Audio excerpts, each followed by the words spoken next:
Hello बच्चों, नमस्कार दोस्तों। मैं राकेश मौर्य, आप सभी का नीट बायोलॉजी में हार्दिक स्वागत है। आज हम आपको बताएंगे जो है कि नीट 2024 में पूछे गए प्रश्न का सलूशन। ऑलरेडी हम 3 क्वेश्चन का सलूशन बता चुके हैं और आज आपका इसमें चौथे और पांचवें क्वेश्चन का सलूशन हम आपको बताएंगे। तो क्वेश्चन नंबर 4 है, following are the stages of cell division. कहने का मीन्स ये है कि जो सेल डिवीजन कोशिका विभाजन के जो निम्न स्टेजेज हैं, इसके जो निम्न क्रम है वो कौन से एक क्रम के बाद दूसरे, तीसरे, चौथे, पांचवें क्रम में व्यवस्थित होते हैं।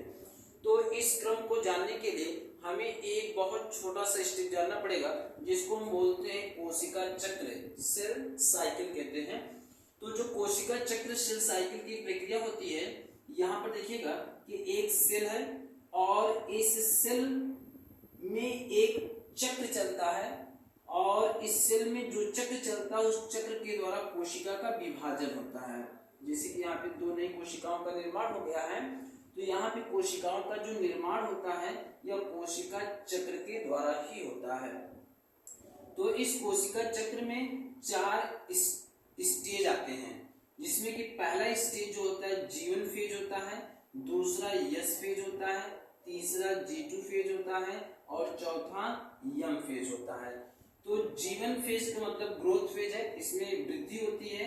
S फेज में डीएनए का निर्माण होता है, मींस डीएनए का संश्लेषण होता है।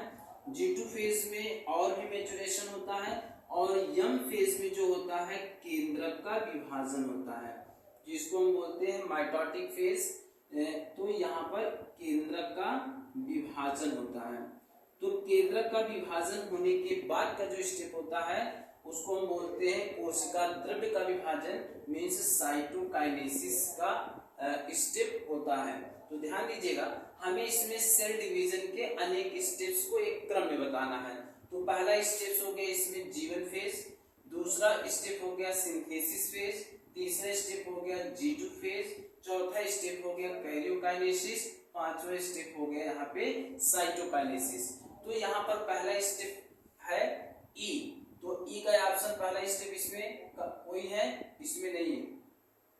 इसमें E का पहला ऑप्शन कोई नहीं है, ये नहीं होगा। इसमें भी E का पहला ऑप्शन है, नहीं होगा। यहाँ पर E का पहला ऑप्शन है, दूसरा है सिंथेसिस फेज C का, तो दूसरा C का आना चाहिए, नहीं है, तो ये भी नहीं होगा। अब देखिएगा इसमें पहला ऑप्शन E का है, हाँ सही है। दूसरा ऑप्शन C का है, ये भी सही है। तीसरा ऑप्शन A का है, सही है। चौथा ऑप्शन यहाँ पे D का है, सही है। पांचवा ऑप्शन यहाँ पे B का है, सही है। मीन्स आपका करेक्ट ऑप्शन होगा यहाँ पे, करेक्ट ऑप्शन है 4, जिसमें है कि पहले G1 फेज, सिंथेसिस फेज, फिर G2 फेज, फिर कैरियोकाइनेसिस, फिर लास्ट में क्या होगा, साइटोकाइनेसिस होगा।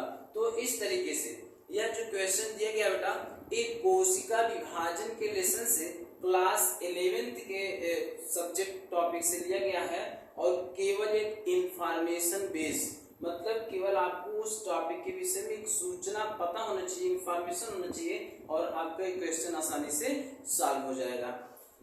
तो हम आगे देखते हैं नेक्स्ट क्वेश्चन। क्वेश्चन नंबर 5 है, match list first with list second. यहाँ पे हमें कुछ लिस्ट फर्स्ट और लिस्ट सेकेंड को करेक्ट मैच करना है।